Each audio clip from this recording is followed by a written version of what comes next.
All right, 97.7 Outlaw Radio FM listeners, we are live in full effect right here, right now with Baltimore, Maryland's own. We got DJ Kool Breez of the Dust Addicts live on the line. How are you doing this evening? I'm good, man. What's up with you? I'm doing pretty good, man. I'm doing pretty good. I gotta ask, man, how's everything out in Baltimore right now, man? Because I do know the states are slowly opening back up. Yeah, it's getting back to normal. A little faster than I'd like to see, but as long as everybody takes the precautions, it's getting back to normal. Hey, man, I bet you're happy about that. You know, the record stores are back open again, man. You can go back to And doing your pretty digging. much, yes. I got to say, I'm a record collector myself, but obviously not as big as you. And down here, our record stores and everything has been closed for the past 2 months. I can look at the store, I just can't go in, man, and it's sad. Oh yeah. Like here, it's been like a lot of stuff's been by appointment only, and you make do if you want to get out there and dig, you figure out ways to do it. But also as well, man, I actually read, jumping into this interview, like, I gotta ask, man, like, what actually inspired you and sparked you to actually get into the music industry initially? Because I know you're more than just a record collector, man. Like, you do a lot of stuff within the music industry. Yeah, yeah. I'm 40. I'll be 46 in October. So I came up really in the 80s, and like a lot of people that came up in the same time that I did, it started out with like b-boy and breakdance and stuff like that. And a lot of the b-boy crews, a lot of us had like a DJ within the crew, and my crew had a DJ, had a couple DJs actually. And once that caught my eye at such a young age, I kind of put b-boying to the back burner and started drifting towards the DJ aspect of it, because it was great to get the response from b-boying and breaking, but it was even better to control that aspect as the DJ, and that just appealed to me. You know what I mean? And that was like my gateway into the whole DJ, producer, record collecting, all that. So I mean, that's really where it all started was breakdancing actually. And this is like I was young. I was young when I was in my first breakdance crew. I was like 9, 10 years old. I'm talking like 84, 85.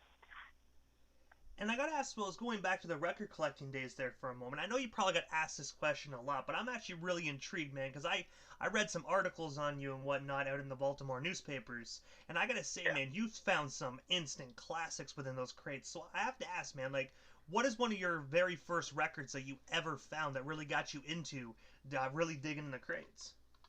I would say, let me think. Like, of course, like finding a lot of the James Brown stuff early on, like back in like when we were all like hunting for like a lot of the Marley Marl samples and stuff like that. Finding a lot of the James Brown stuff, but let me think. It was really like discovering the ultimate breaks and beats, like that whole collection, and then finding the originals that went into that collection, because like that was like our hunting list back in the day. And big shout out to Breakbeat Lou and Breakbeat Lenny for putting that classic collection together, the ultimate breaks and beats. But we would buy them back in, I'm talking mid to late 80s, and you would read because on the back of them records there would be the titles, but it wouldn't be the artist. You know what I mean? So you would have to like find these titles.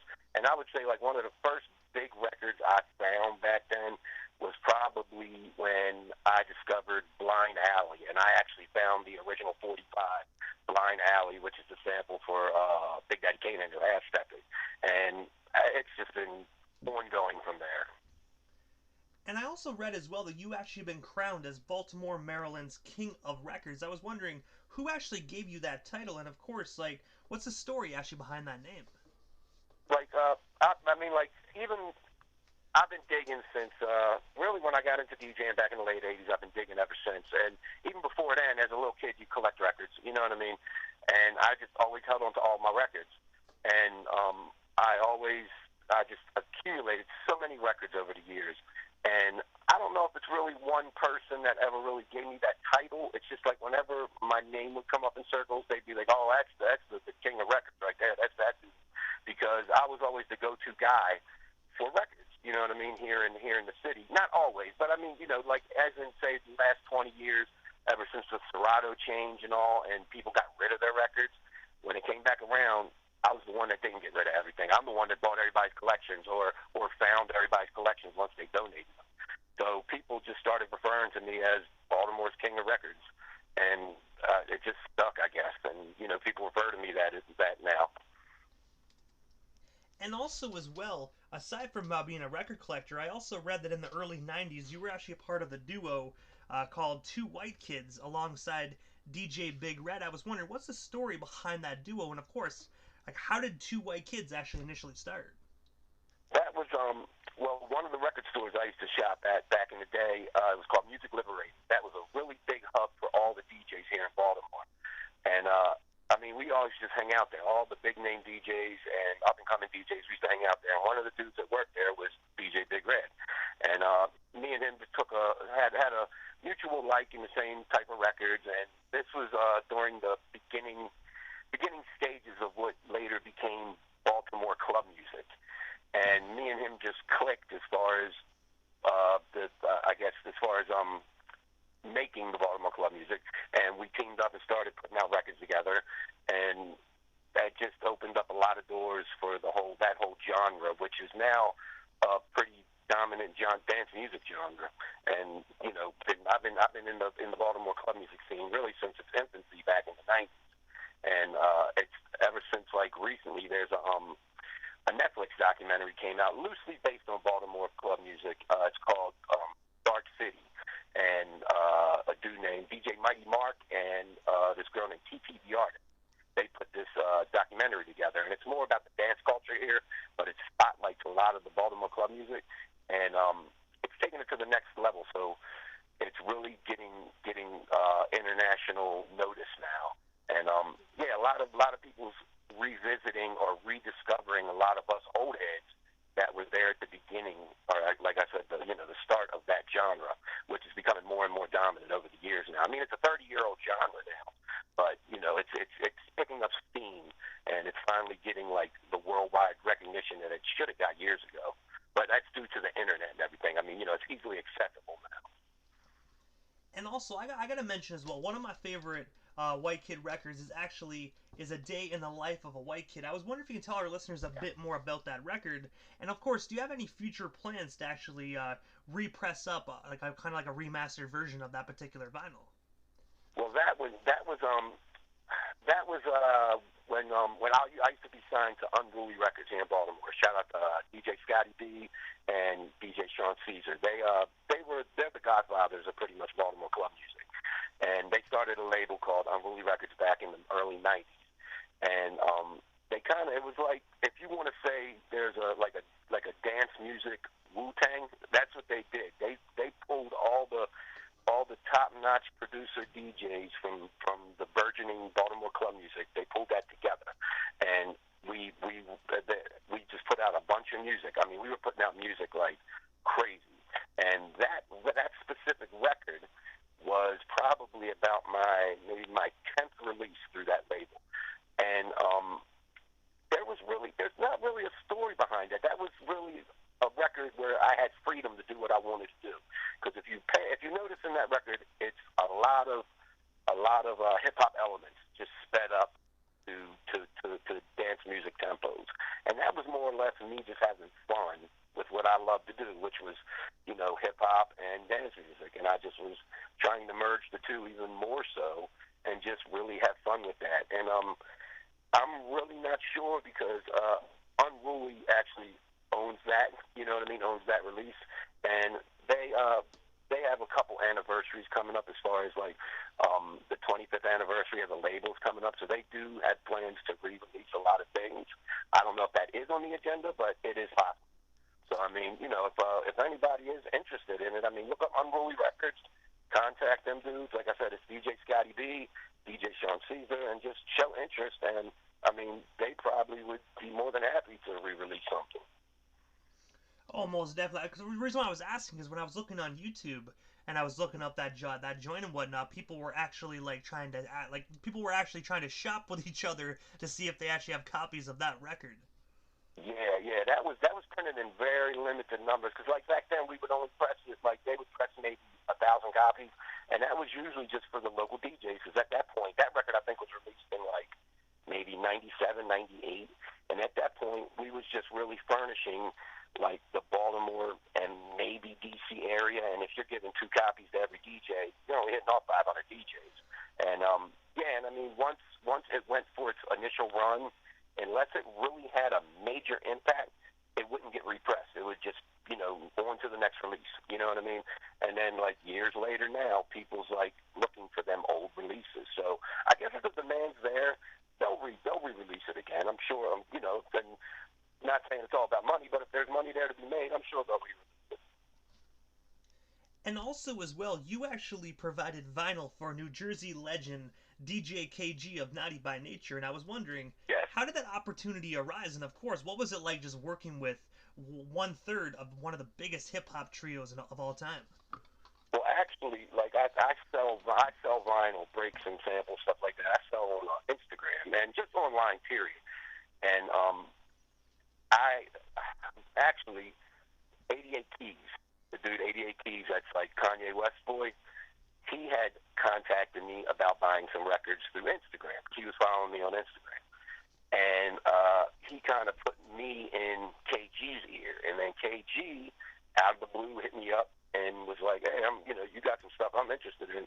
So, he bought a few records off me, and then before you know it, it kind of snowballed, and I've sold records to, like I said, 88 Keys, KG. I've sold records to Pete Rock, Marco Polo, people in the DIPC crew, just a lot of the golden era or the boom bap producers have come to me for breaks and samples. I'm just looking for that that rare break, that rare sample, because I guess I got more time to go dig than some of these cats do. So they mess with a lot of dealers, and I guess I'm just one of their dealers. You know what I mean? One of their record dealers. But it's pretty cool to know that that these cats know who I am, even if it is for just finding breaks and stuff like that. And I mean, I can reach out to these cats just as they can reach out to me. So it is pretty cool to have at least some sort of rapport with people that I grew up looking up to. It's pretty cool. And I gotta say, it is like I was just gonna say that it must be a surreal moment just to randomly pick up your phone and have DJ KG slide into your DM and be like, "Hey, I want to buy some records." Like, yeah, it's pretty cool. Like there's days where like I remember when I first started selling to Pete Rock, he hit me up one day about buying a couple records, and you keep your composure. This is all through DMs and stuff, and you keep your composure, and it's like, yeah, okay, cool, and you don't go fanboy too hard, but you make the little deal, and then like that later on that day he hit me back and he was like, "Hey, have you ever heard of this record?" And then before you knew it, we was talking like for like the next 2 days, just like, "Well, yo, you know this? Hey, well, yo, do you know this?" And we're just comparing records, and he's going to the record store and he's like hitting me up like on like a live video, like, "Yo, have you ever seen this before?" You know what I mean? Just like crazy stuff like that, and it's very surreal. It's very surreal, but it's pretty cool. It's pretty cool. and also as well, aside from selling records, you all have also crafted remixes for individuals, for tons of individuals, and one of the most notably is Faith Evans. I was wondering, how did yourself and Faith get connected? And of course, what was it like crafting remixes for her? That was actually when I used to work when I was working at Unruly Records. We also had a promotion department, and we did a lot of just promotion in the area. We had the Bad Boy account, we did Def Jam, and since we had a record pool, a production studio, and a promotion company. And anytime that it would be they'd be looking for remixes, they would hit everybody up. And they contacted us, like, submit remixes, and we submitted remixes, and they picked one of mine. It never came out commercially, but it did go out as far as, like, promos and stuff. But it's still something I can put on the resume. Like, I did do a remix. Didn't come out commercially, but, it is what it is. It's just being at the right place at the right time, you know what I mean? And back then, a lot of that stuff was, like, just through the mail, you know what I mean? Like, now you can just email stuff, or you can just send them a whole like Pro Tool session. Back then, you would literally get like a DAT tape with the acapella, and you'd have to go in the studio and craft around this acapella, and everything was manual. So it was just a different time. But it was just being at the right place at the right time type stuff. But I gotta say, even though it never came out commercially, like you said, it's still something to put on the resume, man. That's still something exactly. you can actually brag about, man. Because doing work for Faith Evans is huge. Yeah. So it was pretty cool. It was pretty cool.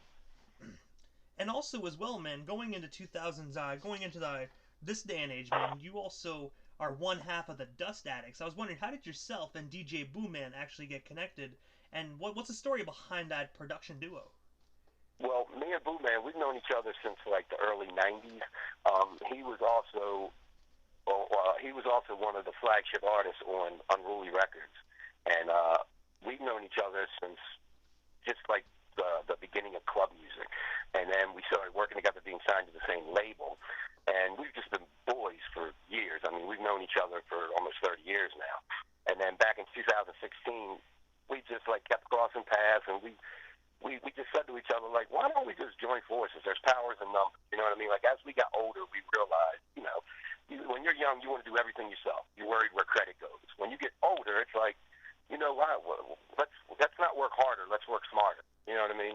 So me and him joined forces, started doing little things, and actually now Dust Addicts has grown to a collective of 5 people. It's myself, DJ Booman, DJ King Tut, DJ Vertex, and Ronald Dookie Man Hall. It's 5 of us. We're all DJs. We're all based in Baltimore club music and hip hop, and we just came together as a collective. And it's just, like I said, it's power in numbers. You know what I mean? But me and Booman, we've known each other for like 30 years. We're like best friends, you know what I mean? And we've just always clicked. Even before we started really doing music together, we really just clicked. We've had the same taste in music.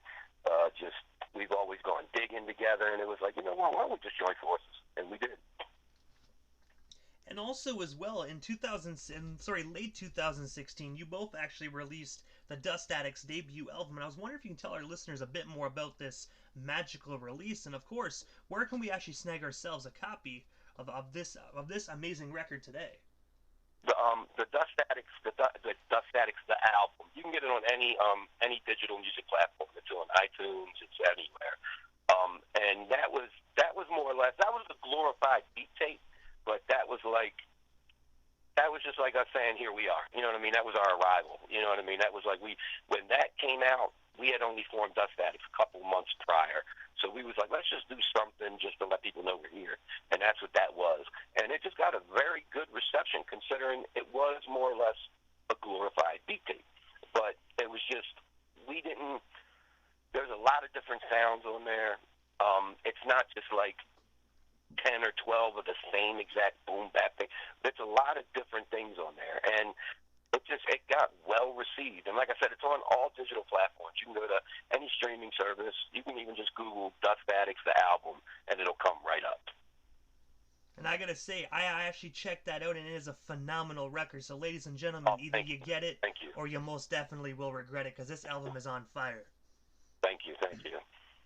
But I gotta ask you, DJ Kool Breez, what is next for you? Is there anything we happen to miss during this interview? Anything else you still want to talk about or promote while we still you here live on the Canadian airwaves? What we're doing right now, what I'm doing, but I'm trying right now to get my name more out there. So I'm getting back into the club music aspect, the Baltimore club music.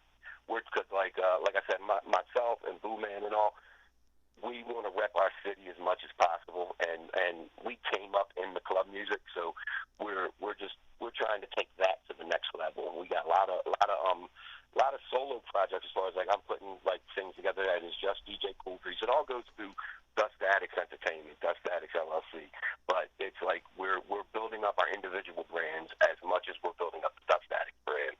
And we got we're actually right now in the works. We have a couple artists we're working with. We're about to start recording, probably coming this summer. So we do got a couple artists coming out.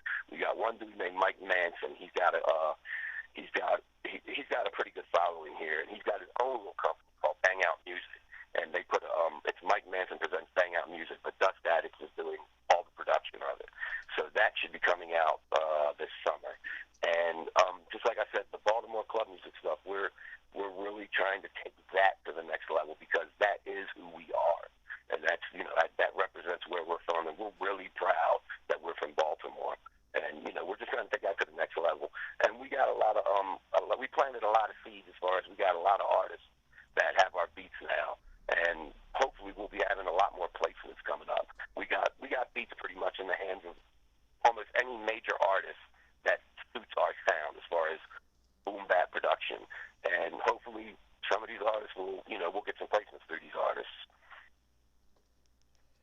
DJ Kool Breez, I gotta ask you, man. So this is the time in the interview that I give a chance for the individual that slides into the radio station airwaves. Just a chance to give shoutouts to whomever they want to give shoutouts to. But most of all, man, your social media handles. That way our listeners can follow you and stay updated. Everything DJ Kool Breez, and of course, the Dust Addicts.